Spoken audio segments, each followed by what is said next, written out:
Ok, Satoshi, j'ai deux questions à brûle pour point.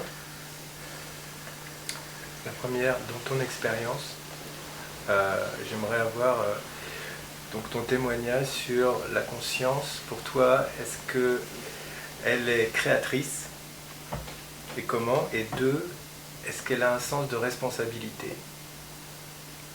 Et comment est-ce que ça se manifeste?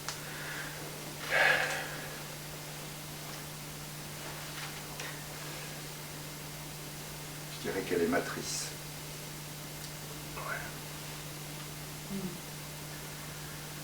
Et qu'à partir de là, la création prenne forme.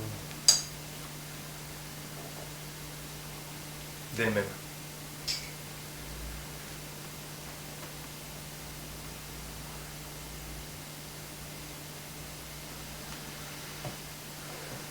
Comme un déplacement qui se fait, qui va ou non laisser une trace.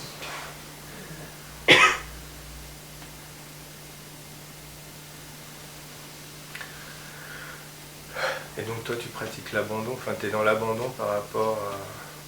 Je pratique même pas l'abandon. L'abandon il est déjà là. Faudrait quelqu'un pour pratiquer l'abandon. Et par rapport aussi à la responsabilité, tu fais totalement confiance. Parce que quelquefois ça paraît... enfin, on connaît notamment des exemples de certains éveillés qui... terribles, bien sûr.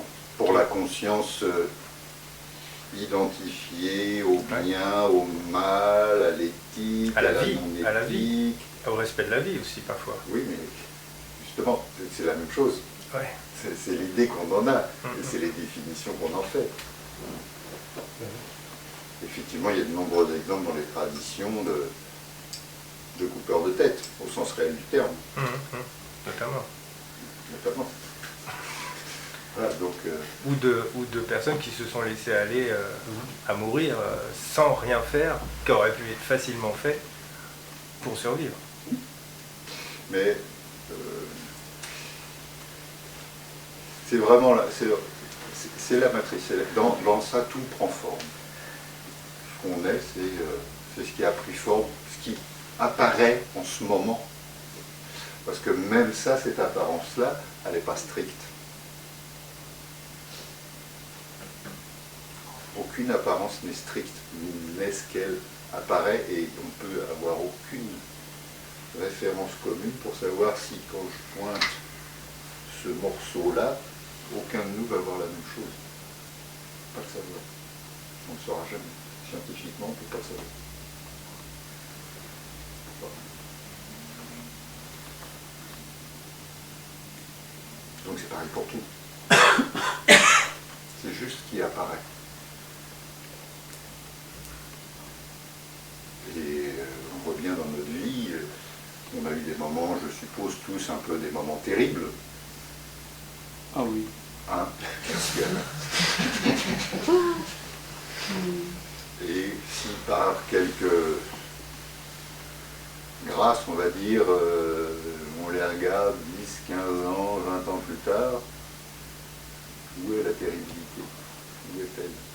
Dans la mémoire. Est-ce qu'elle y est encore? Est-ce que, rappelant cet événement qui a semblé si terrible à l'époque, maintenant, est-ce qu'il est toujours si terrible?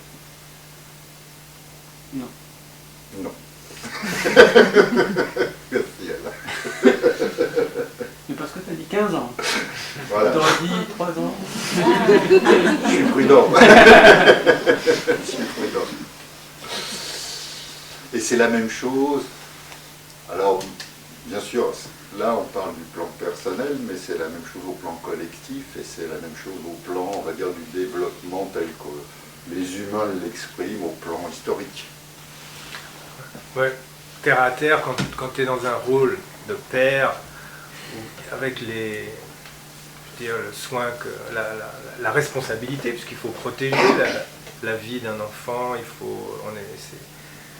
c'est quand même, moi j'essaie de le faire en conscience, de vraiment faire cette alternance de la conscience, mais c'est vrai que je suis curieux de voir parfois par rapport à ce que le bon sens me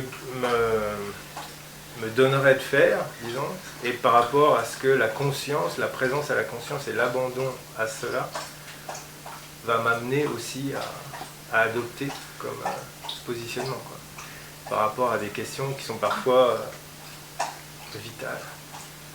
Mais ça, tu peux le savoir que dans l'instant, encore une fois. Ouais. Tu peux le savoir que dans l'instant.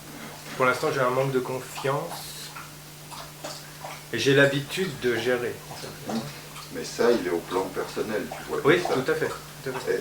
Et est-ce que tu vois bien que quand tu te places au plan de l'être, il n'y ait pas ce manque de confiance? Non, ce que je vois bien, c'est que sur le plan de la personne, je n'arrive plus à être confiant. Oui, mais ça, c'est pas Parce que grave. les éléments me dépassent maintenant. Mais ça, c'est pas grave, c'est normal. La personne ne peut être que dépassée. La personne ne peut être que dépassée. Tu ne peux pas t'attendre à ce que la personne gère le monde. C'est la bonne nouvelle. Sans ça, c'est ce qu'on voit et c'est pas terrible. Enfin, apparemment, c'est pas terrible. On fait l'état des lieux. C'est pas, la personne ne peut pas faire ça. Et c'est une des grosses parties de la souffrance de la personne parce que la personne veut faire ça. Et forcément, comme elle ne peut pas, elle en souffre. Donc tant que la personne ne va pas se décharger de son propre fardeau qu'elle est à elle-même, elle va souffrir.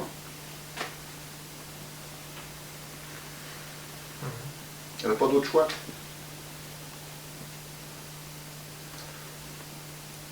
Oui, elle ne peut pas se serrer la main elle-même.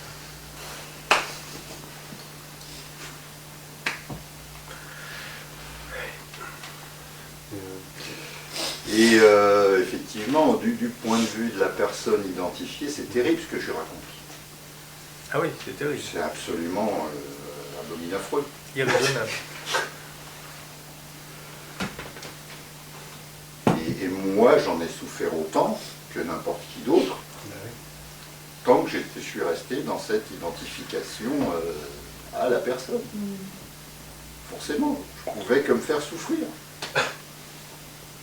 Avec toutes les meilleures intentions, avec toutes les meilleures volontés, avec toutes les bonnes expériences, avec... je pouvais que me faire souffrir.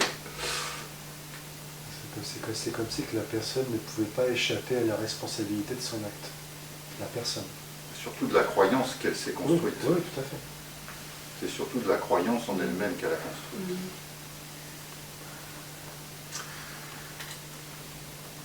C'est une merde de croyance.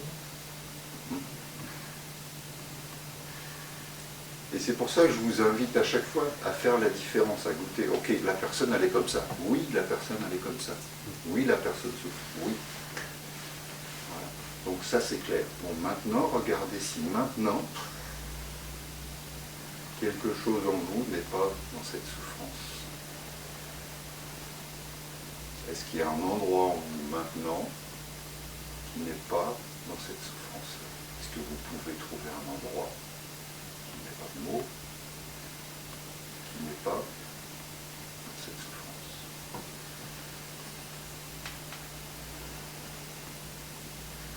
Oui. Voilà. Merci Marcus. Voilà. Même si c'est pas grand-chose, même si c'est subtil, même si c'est à peine, c'est